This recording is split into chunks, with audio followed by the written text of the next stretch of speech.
आजमगढ़ छोड़ेंगे नहीं, जब तक तोड़ेंगे नहीं तब तक छोड़ेंगे नहीं।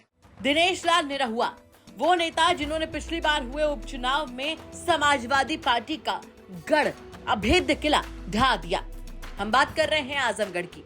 आजमगढ़ से पूर्व सांसद दिनेश लाल निरहुआ, जो कि धर्मेंद्र यादव को पिछली बार चुनाव हरा चुके थे, इस बार धर्मेंद्र यादव से ही चुनाव हार गए। लेकिन अब निरहुआ ने वापसी कर ली है अपने फिल्मी करियर में। दरअसल आजमगढ़ से चुनाव हारने के बाद भोजपुरी स्टार दिनेश लाल निरहुआ ने फिल्मों की शूटिंग शुरू कर दी है। हमसे खास बातचीत करते हुए निरहुआ ने बताया कि बकायदा यूपी के सीएम योगी आदित्यनाथ जी के आदेश के बाद ही निरहुआ अपनी फिल्मों के सफर पर लौटे हैं। आजमगढ़ को लेकर निरहुआ ने साफ तौर पर कहा कि जब तक तोड़ेंगे नहीं तब तक छोड़ेंगे नहीं।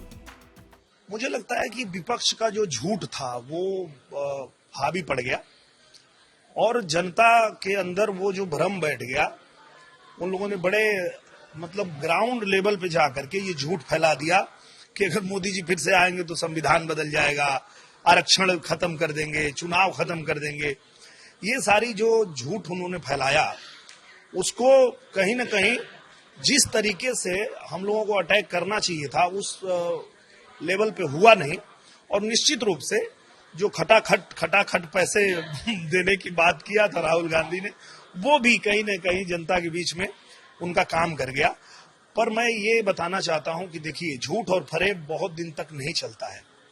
जिन राज्यों में पहले कांग्रेस सरकार रही है, वहां के लोगों को पता था। आप वहां का जब नतीजा देखेंगे, आप छत्तीसगढ़ का देखिए, आप एमपी का देखिए, तो वो एकदम साफ हो चुके हैं।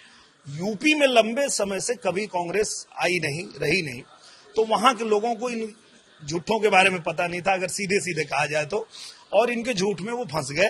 पर कोई बात नहीं है, मैं इसको और अच्छे तरीके से देखता हूं कि अगर झूठ बोल के, फरेब बोल के आप जहां भी जीते हैं, अब आपको अगर मौका मिला, आप 5 साल में दिखाइए आप क्या करेंगे, तो 5 साल बाद फिर हम मैदान में आएंगे, आप और जनता आपको छोड़ेंगे नहीं, आजमगढ़ छोड़ेंगे नहीं, जब तक तोड़ेंगे नहीं तब तक छोड़ेंगे नहीं। अच्छा, ये बताइए कि और भी जो आपके लीडर्स होते हैं, जो आपके ऊपर जो पदाधिकारी हैं, उनसे आपने बात करी कि भैया अब मैं जाऊं फिल्मों की तरफ या फिर सेवा में लगातार रहूं, या किस तरह से इजाजत दी उन्होंने? नहीं, मैंने बात किया। मैं सबसे पहले महाराज जी को जाके मिला, अपने पूज्य योगी आदित्यनाथ महाराज जी जो हमारे मुख्यमंत्री हैं उत्तर प्रदेश के।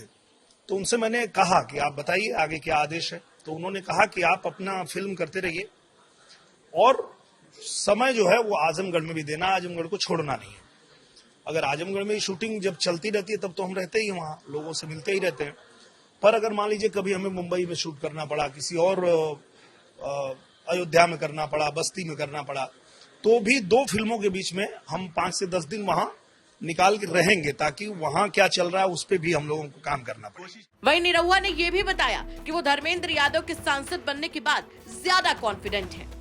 आप चुनाव लड़े, हारे, फिर जीते, फिर हारे। सांसद बनने का अपना एक अलग ही एक रुतबा होता है, कॉन्फिडेंस होता है। वो कॉन्फिडेंस अभी आप फील कर रहे हैं, क्योंकि आपकी जगह कोई और सांसद बैठा है आजमगढ़ का?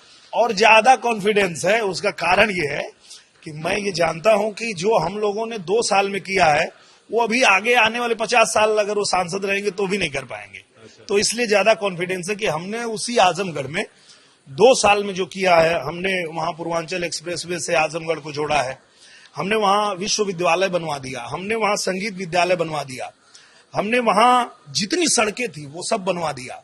हम आजमगढ़ में रिंग रोड बना रहे हैं। ऐसा नहीं है कि हम हारने के बाद वहां काम नहीं कर रहे हैं, काम जारी है। आजमगढ़ में हमने जो बना दिया है 2 साल में, अब ये 50 साल में बना के दिखाएं। आपको बता दें कि दिनेश लाल यादव बीजेपी की तरफ से आजमगढ़ से लोकसभा चुनाव लड़े, लेकिन इन्हें हार का सामना करना पड़ा।